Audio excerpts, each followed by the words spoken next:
یہ توڑنے کی چیز نہیں، تجوری میں سنبھالنے کی چیز ہے، اسے سنبھال کے رکھ۔ تیسرے کو بلایا، چوتھے کو بلایا، جس کو بھی بلاتا رہا وہ بادشاہ کو سمجھاتا رہا، جس کو بلایا بادشاہ کو سمجھایا۔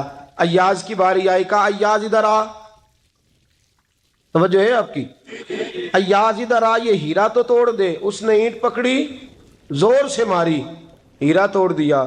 بادشاہ کہنے لگا بڑا بیوقوف ہے بھئی تو، یہ سارے میرے خیر خواہ تھے، مجھے سمجھاتے رہے اور تو نے خیال ہی نہیں کیا، میں بیوقوف تھا تو تو بھی ساتھ ہو گیا، توڑ ہی دیا۔ کہنے لگا بادشاہ غلطی ہو گئی، مجھ سے غلطی ہو گئی، مجھے نہیں توڑنا چاہیے۔ اس نے کہا اچھا چل چھوڑ، ایک بات بتا، تیرے سامنے جو سب مجھے مشورے دے رہے تھے تو نے کیوں نہیں دیا؟ میں نے تجھے کہا توڑ دے۔ کیا لفظ ایاز نے کہے، کمال کر دی۔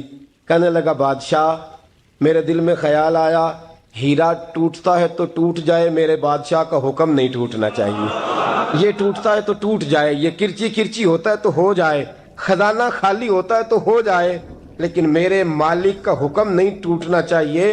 بادشاہ میں ہر چیز توڑ دوں گا پر میں تیرا حکم نہیں توڑ سکتا۔ بس دوستو یہی عبادت ہے، بلا مثال و بلا تشبیہ بات سمجھیے گا۔ جس نے خدا کا حکم توڑ دیا اس نے عبادت نہیں کی، اور جس نے خدا کا حکم اچھا آؤ نماز کے لیے۔ دکان کا وقت ہے، گاہک بھی زیادہ آ گئے ہیں، رش پڑ گیا ہے، اب تھوڑا وقت مشکل ہو جائے گا، ذرا تھوڑی دیر میں پڑھ لوں گا۔ ہیرا ٹوٹتا ہے تو ٹوٹ جائے، گاہک آنے کا سلسلہ ٹوٹتا ہے تو ٹوٹ جائے، روزی آنے کا سلسلہ ٹوٹتا ہے تو ٹوٹ جائے۔ مسلمانوں خدا کا حکم نہیں ٹوٹنا چاہیے، رسول اللہ کا فرمان نہیں ٹوٹنا چاہیے۔ میرے رسول پاک صلی اللہ تعالی علیہ وسلم کا اقبال نے کیا کہا، کہنے لگا اے طائر لاہوتی، اس رزق سے موت اچھی جس رزق سے آتی ہو پرواز میں کوتاہی۔ کہا خدا کا حکم نہ توڑ بیٹھنا، اور عبادت بھی جس کو اللہ کہہ دے وہ عبادت ہے۔ ایک بندہ زوال کے وقت نماز پڑھنے کھڑا ہو جائے تو ہو جائے گی، کیوں؟ نماز نہیں پڑھ رہا۔ اچھا میں آپ کو روایت سناتا ہوں، شیر خدا مولا کائنات حضرت علی المرتضی رضی اللہ تعالیٰ عنہ فرماتے رسول پاک صلی اللہ علیہ وسلم نے ہمیں منع فرمایا جب عید الفطر کا دن ہو یا عید الاضحیٰ کا دن ہو تو تم نے کیا کرنا ہے، فجر کی نماز پڑھنی ہے، اس کے بعد اشراق چاشت نہیں پڑھنی، فجر سے لے کر عید کی نماز تک درمیان میں کوئی نماز نہ پڑھنا۔ جب عید کی نماز ہو چکے پھر تمہیں اجازت ہے جتنے مرضی نفل پڑھو، لیکن فجر سے لے کر عید تک تم کوئی اور نماز نفل درمیان میں نہ پڑھنا۔ حضرت علی المرتضی شیر خدا کا زمانہ ہے، عید کا اعلان ہو گیا، عیدگاہ میں لوگ کٹھے ہو رہے ہیں، ایک شخص دوڑا دوڑا آیا، اس نے آ کے نماز کی نیت باندھ لی۔ توجہ ہے آپ کی؟ میں نے کہا عبادت ہے خدا کا حکم ماننے کا نام۔ حضرت علی رضی اللہ تعالیٰ عنہ نے نماز کے بعد اس شخص کو بلایا، فرمایا ادھر آ، تجھے نہیں پتا کہ جب تک عید کی نماز نہیں ہوتی کوئی اور نفل نہیں پڑھیں گے؟ کہنے لگا جی میں نے نماز ہی پڑھی ہے، کوئی جرم کیا ہے؟ نماز پڑھی ہے نا، میں نے سجدہ کیا ہے، کوئی جرم ہے؟ حضرت علی نے تلوار نکال لی، فرمایا جو مصطفیٰ کی سنت توڑ کے نفل بھی پڑھے گا میں اس کا بھی سر قلم کر دوں گا، جو رسول پاک کے حکم کے خلاف عبادت بھی کرے گا اس کو بھی قتل کر دیا جائے گا۔ توبہ کر۔ یاد رکھیے گا عبادت خدا رسول کی بات ماننے کا نام ہے۔ آپ سویرے 8 بجے اٹھ کے کھڑے ہو جائیں کہ میں نے تو فجر پڑھنی ہے، فجر کا وقت 8 بجے نہیں ہوتا، وہ گزر گئی 4 بجے، 4:15 بجے ہو چکا۔ ایک شخص شام 7 بجے کھڑا ہو جائے کہے جی میں تو ظہر کی نماز 7 بجے پڑھا کروں گا، یہ کیسے ممکن ہے؟ اس کا وقت تو 2 بجے کے راؤنڈ اباؤٹ ہے، تجھے اسی وقت ادا کرنی۔ یاد رکھیے گا عزیز ساتھیو، عبادت اللہ کا حکم ماننے کا نام ہے، لیکن عبادت کی بہت بڑی جو ایک رکن ہے، عبادت کا بہت بڑا جو ایک جز ہے وہ نماز پڑھنا ہے، بہت بڑا جز۔ حضرت محمد بن ابی بکر حضرت صدیق اکبر کے صاحبزادے رضی اللہ تعالیٰ عنہ کیا فرماتے ہیں مسلمانوں بڑے نصیبوں والے ہو، بڑے نصیبوں والے ہو، تمہیں تو اللہ کی بارگاہ میں جانے کے لیے اجازت ہی نہیں لینی پڑتی، اللہ نے تمہارے لیے دروازہ ہی کھول دیا ہے، جب دل کیا وضو کیا نماز کی نیت باندھی اللہ کے دروازے کھل گئے۔ اور بغیر کسی ترجمان کے تم نے اپنے رب سے بات کرنی شروع کر دی. عبادت ایسی نعمت ہے، اللہ کی بارگاہ میں کھڑے ہونا، سجدہ کرنا اتنی بڑی فضیلت کی بات ہے. یہ حدیث میرا خیال ہے آپ کو کبھی بھولنی نہیں چاہیے. سید عالم نور مجسم شفیع معظم صلی اللہ علیہ وسلم نے فرمایا، بتاؤ اگر کوئی کسی کے گھر مہمان جائے تو میزبان اس کے ساتھ کیا سلوک کرے گا؟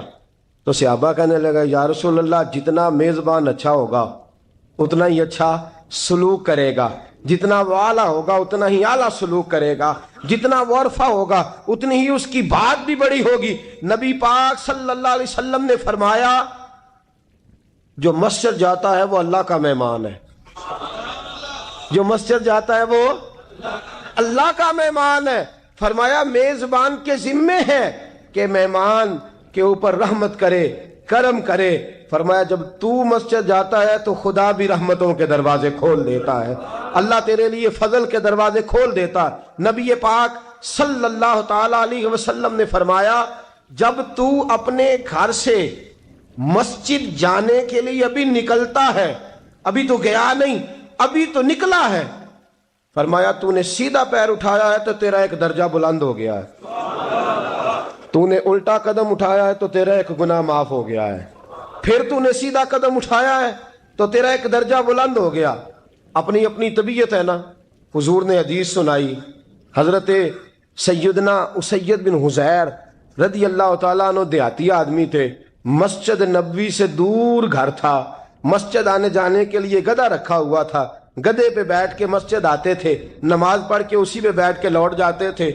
جس دن حضور نے فرمایا نا، ایک قدم پہ ایک گناہ معاف ہوتا ہے، ایک قدم پہ ایک نیکی ملتی ہے، گدھا گھاری چھوڑا ہے. صحابہ کہنے لگے، یار دور کا تیرا سفر ہے، تم آرام سے گدھے پہ آ جا. کہنے لگے کیوں؟ میں کیوں گدھے پہ آؤں؟ میں تو روز پیدل آؤں گا، تم سب کے تھوڑے تھوڑے گناہ معاف ہوں گے، تھوڑے تھوڑے درجے بلند ہوں گے. میں نے چونکہ دور سے آنا ہے، اللہ میرے زیادہ گناہ معاف فرمائے گا، میرے زیادہ درجے بلند فرمائے گا، میرے اوپر زیادہ کرم نوازی فرمائے گا. جو مسجد کی طرف چل کے آیا، ایک ایک قدم پر اللہ اس کے درجے بلند کرے گا، ایک ایک قدم پہ اللہ اس کے گناہ معاف کرے گا. اللہم صلی علی سیدنا و مولانا محمد. اللہم صلی علی سیدنا و مولانا محمد. اللہ کے شیر ہے در کرار پر درود، اللہ کے شیر ہے در کرار پر درود، اللہ کے شیر ہے در کرار پر درود. حضرت حسن حسین کے کردار پر درود. اللہم صلی علی سیدنا و مولانا محمد وعلی سیدنا علی و سیدتنا فاطمہ و سیدتنا زینب و سیدنا حسن و سیدنا حسین وعلی آلہ وصحبہ وبارک وسلم. زینب کی بارگاہ میں، زینب کی بارگاہ میں، زینب کی بارگاہ میں، زینب کی بارگاہ میں سلام نیاز ہے. زینب کی بارگاہ میں سلام نیاز ہے. جو مرتضیٰ کی لاڈلی زہرا کا ناز ہے. اللہم صلی علی سیدنا و مولانا محمد وعلی سیدنا علی و سیدتنا فاطمہ و سیدتنا زینب و سیدنا حسن و سیدنا حسین.